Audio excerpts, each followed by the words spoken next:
Continue करें कि chapter 10 में डेविन होम्स ने क्या क्या लिखा था। जी सर, इसमें उन्होंने मेन जो डिस्कस किया है, वो ऐसी रीजंस उन्होंने फाइंड आउट की थी कि जो सक्सेसफुल या प्रॉफिटेबल ट्रेडर और जो लूजिंग ट्रेडर होता है उसके दरमियान में उन्होंने कंपैरिजन किया। उसके बाद फिर उन्होंने बताया क्या क्या ऐसे जो कैरेक्टरिस्टिक्स हैं जो इन इन पर्सनैलिटीज़ में पाए जाते हैं, जिसमें उन्होंने सबसे पहले 10 एक्टिव ऐसे पॉइंट उन्होंने बताए, जिसमें सबसे पहले उन्होंने losing trader do not have a trading plan.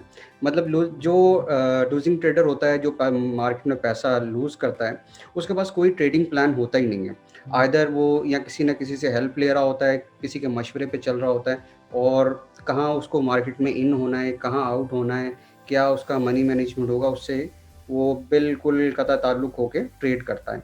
Secondly, जो उन्होंने एक्सप्लेन किया कि लूजिंग ट्रेडर्स वो डेली बेसिस या वीकली बेसिस के ऊपर अपने मेथड जो भी वो सीखते हैं, स्ट्रेटजी या होगी या मेथड हो गया, वो चेंज करते रहते हैं, जिसकी वजह से वो एक परफेक्शन लेवल वो हासिल नहीं कर पाते, जो एक कोर एक रीज़न है उनके फेलियर का। उसके बाद फिर थर्ड नंबर पे उन्होंने कहा कि जो चीज़ वो सीखते हैं, जो ट्रेडर्स, वो उसके ऊपर एतमाद नहीं होता उनको, उनका बिलीफ लेवल उतना नहीं होता जितना होना चाहिए, जो एक और फैक्टर है। मिसाल के तौर पे जब ट्रेड लेते हैं लूजिंग ट्रेडर, तो वो अपना एसएल भी लगाते हैं, अपना टीपी भी लगाते हैं, लेकिन ये है कि टीपी अगर थोड़ी सी ट्रेड आपकी प्रॉफिट में जाती है, तो वो उनको लगता है कि शायद ये अभी मेरा टीपी हिट नहीं होगा, यहीं से मार्केट वापस चली जाएगी, तो वो अपने जो रिस्क और रिवार्ड उसको मद्देनज़र नहीं रखते, वो जल्दी ही ट्रेड से एग्जिट हो जाते हैं, जहाँ के उनके नॉलेज के हिसाब से, उनकी स्टडी के हिसाब से उनको अपने जो जहाँ पे टीपी सेट किया गया था वहाँ तक वेट करना था। और फोर्थ कि वो बगैर सोचे समझे, मतलब ये है कि उसमें किसी किस्म का रिस्क फैक्टर, मनी मैनेजमेंट का ख्याल नहीं रखना, गैम्बलर्स की तरह ट्रेड करना। फिर फिफ्थ है उनका कि वो कोई ना कोई ऐसी चीज़ ढूंढने की कोशिश करते हैं कि कोई मैजिक स्टिक हो जाए, या कुछ ऐसी होली प्रोफेसीज के ऊपर बिलीव करते हैं कि जिसके जो मतलब उनको बताए और वो उससे कामयाब हो जाएं, जो कि इस रियल लाइफ में कहीं पे भी पॉसिबल नहीं है, ना ही वो एग्जिस्ट करती हैं। इसके बाद फिर सिक्स्थ उनका था कि वो हमेशा कंफ्यूज करते हैं अपने आप को डिफरेंट इंडिकेटर्स लगा के। मिसाल के तौर पे अगर प्राइस एक्शन का अगर के हवाले से देखा जाए, तो इवन MT4 के अंदर काफ़ी इंडिकेटर्स अवेलेबल होते हैं, जहाँ पे वो 2 से 3 अगर आप इंडिकेटर्स लगा लें, वो तो एक सर्टेन पॉइंट के ऊपर आपको इतना कंफ्यूज करेंगे कि either you have to take buy entry या सेल एंट्री। तो इस तरह वो अपने आप को कंफ्यूज करते हैं। और फिर सातवें नंबर पे उनके पास कोई मैनेजमेंट मनी मैनेजमेंट की स्किल्स नहीं होती कि पर ट्रेड उन्होंने कितनी परसेंटेज अपनी रिस्क पे लगानी है, क्या रिवॉर्ड रखना है। तो उसके बाद आपका 8 नंबर पे है कि वो मार्केट को इन डिटेल नहीं जानते कि मार्केट के डायनेमिक्स क्या हैं। जो MT4 के अंदर हमें जो चार्ट नज़र आ रहा है, इसके पीछे क्या मुहरकात हैं, क्यों प्राइस ऊपर जा रही है, क्यों प्राइस नीचे जा रही है, क्यों मतलब एकदम कोई फंडामेंटल आ गया, या वो मार्केट के पीछे स्पेशली जो प्लेयर्स हैं जो मार्केट को मूव करते हैं, उनकी साइकोलॉजी, वो किस तरह ट्रैप करते हैं, वो इन सब चीज़ों से अनअवेयर होते हैं, जिसकी वजह से वो पैसा लूज करते हैं। फिर उसके बाद 9वें नंबर पे उन्होंने एक्सप्लेन किया कि मार्केट के अंदर इस किस्म के सॉफ्टवेयर्स इंट्रोड्यूस कराए जाते हैं कि जिसमें जो उनका सेल्स पर्सन होता है, वो कहता है कि इसकी प्रोबेबिलिटी अगर आप लाइव अकाउंट पे अप्लाई करें, तो हमारे पास टेस्टेड है, बैक एंडिंग टेस्टिंग अवेलेबल है, जिसमें ये 90% सही है। लेकिन ये किसी हद तक भी मतलब किसी तरह भी ये दुरुस्त साबित नहीं हुआ। 10वें नंबर पे उन्होंने एक्सप्लेन करते हुए कहा कि हर ट्रेडर की बात की कि हर ट्रेडर एक्चुअली वो एक आप कह लें कि एक मजमा जो जिनको कोई समझ बूझ नहीं है, वो उनकी तरह वो बिहेव करते हैं। और जैसे एक आज दोस्त ने एक पिक्चर भी शेयर की कि सब लोग बाय बाय बाय, वो एक दूसरा भाई आराम से लैपटॉप पे बैठ के सेल कर रहा है। तो मतलब हर ट्रेडर्स जहाँ जिस तरफ हवा लगी है, कोई उन्होंने टेक्निकल नहीं देखा, कोई फंडामेंटल नहीं देखा, उसी तरफ वो चल निकलते हैं, जो कि एक और रीज़न है उनके नुकसान उठाने की।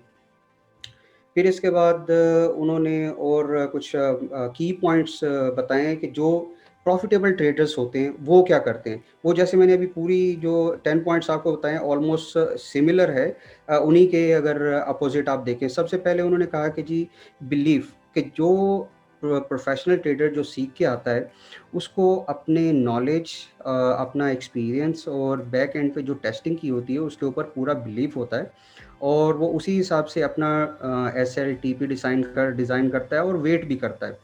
फिर visualization, seeing the winners cutting losers, ये चले मैं आपको थोड़ी देर में बताता हूँ। उसके बाद ये जो प्रोफेशनल्स हैं ये इंडिविजुअल्स की तरह सोचते हैं। और थर्ड उसके बाद इनके अंदर जो चार्ट रीडिंग के स्किल्स हैं वो बहुत अच्छे होते हैं। वो बहुत अच्छे तरीके से चार्ट को रीड करते हैं कि मार्केट की मूवमेंट क्या हो सकती है, जिसमें VSA से रिलेटेड हमारे पास तो एक की इंडिकेटर मौजूद है जिसको VSA और उसका वॉल्यूम कहते हैं। तो उसमें वो एक्सपर्ट होते हैं। जबरदस्त। फिर एक और उनकी कामयाबी की वजह उन्होंने बताई कि ये हाईली डिसिप्लिन्ड होते हैं।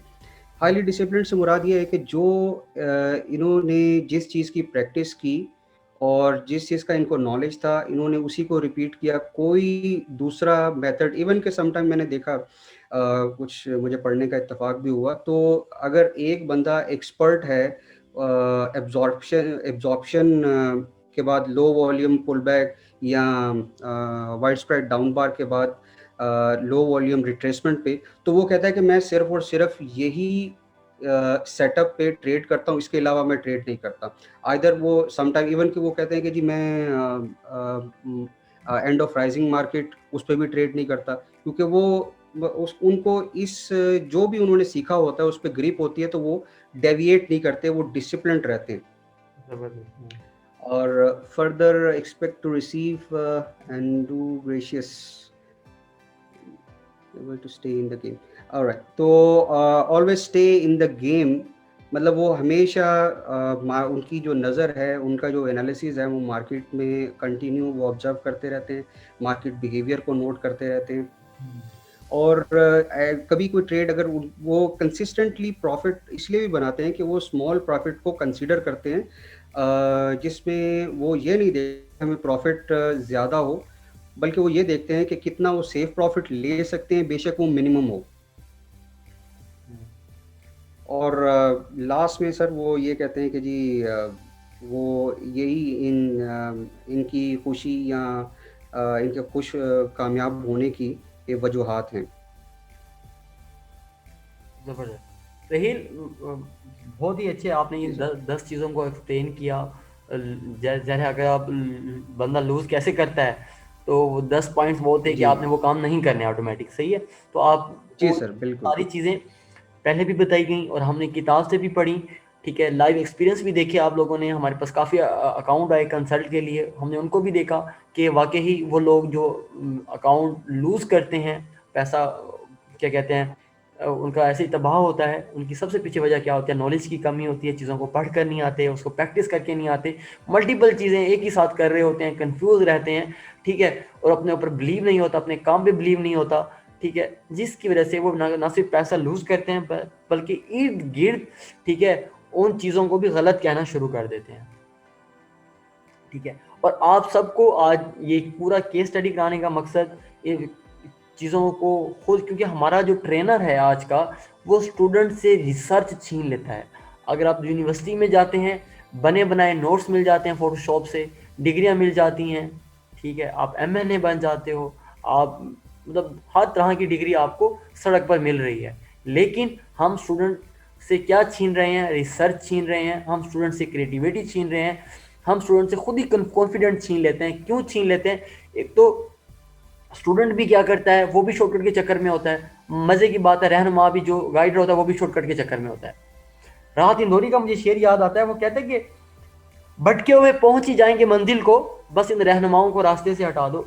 जो हमारे रहनुमा हैं वो भी स्टूडेंट को उस तरह से गाइड नहीं कर पा रहे होते, और स्टूडेंट भी किचा रहा होता है, और स्टूडेंट को वो ट्रेनर भी पसंद नहीं आ रहे होते जो उन्हें मेहनत के लिए कह रहे हैं। मेरी बात सेकंड करेगा, ऐसे है कि नहीं है? जी सर। आज आप जी सर, बिल्कुल। आज आप ऐसे ही है। अपने इर्द गिर्द को देखें, आप अपने स्टूडेंट लाइफ को देखें, आप अपने बहन भाइयों की स्टडी लेवल्स को देखें, ये बात हकीकत आपको नजर आएगी। तो आज आप सबको मैंने इस रिसर्च इस तरह से, अगर आप चाहते हैं कि मैं आपको केस स्टडी देता रहूं पढ़ा, तो मैं आपको देता रहूंगा। ये आपने ही प्यास दिखानी है, मैं आपको रहें बताता रहूंगा। ठीक है?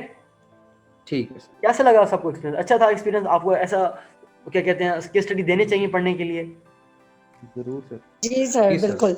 चलें चलें, ये इंशाल्लाह रिकॉर्ड होगी, स्टूडेंट तक पहुंच जाएगी जो नहीं है। तो इकबाल का इस शेर के साथ मैं क्लोजिंग करता हूँ कि मंजिल से आगे बढ़ के मंजिल तलाश कर, मिल जाए तुझको दरिया तो समंदर तलाश कर, हर शीशा टूट जाता है पत्थर की चोट से, पत्थर ही टूट जाए वो शीशा तलाश कर, सजदों से तेरे क्या हुआ सदियां गुजर गईं, दुनिया तेरी बदल दे वो सजदा तलाश कर, ईमान तेरा लुट गया रहज़न के हाथों से, ईमान तेरा बचा ले वो रहबर तलाश कर, हर शख्स जल रहा है अदावत की आग में, उस आग को बुझा दे वो पानी तलाश कर, करे सवार ऊंट पे अपने गुलाम को, पैदल ही खुद चले वो आका तलाश कर।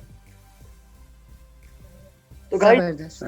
ठीक है, इसी तरह अपनी जस्तजू बढ़ाएं। ठीक है, अब मंजिल से बढ़ के और मंजिल देखें। ठीक है, चीज़ों को मज़ीद मॉडिफाई करें। ठीक है, मज़ीद चीज़ों को मज़ीद खुरेदें, देखें, ताकि आपका नॉलेज बढ़े। जितना नॉलेज होगा उतना ही आप चीज़ों को बेहतर अंदाज से अपने रिजल्ट्स, और हमेशा रिजल्ट्स वही बनाएगा जो मेहनत करेगा, रिजल्ट्स वही बनाएगा जो मेहनत करेगा, रिजल्ट्स वही बनाएगा जो चीज़ों को सेल्फ स्टडी करके आएगा, क्योंकि सेल्फ अप्रूवल पीपल अप्रूवल होता है। ठीक है, चलें गाइस, उम्मीद करते हैं ये क्लास आप सबको पसंद आई होगी। इंशाल्लाह फिर मिलते हैं एक नए टॉपिक के साथ, तब तक के लिए अल्लाह हाफिज़। चलो, थैंक यू अल्लाह सर। हाफिज। Thank you sir. ओके, अल्लाह हाफिज़। Allah Hafiz, sir. Thank you.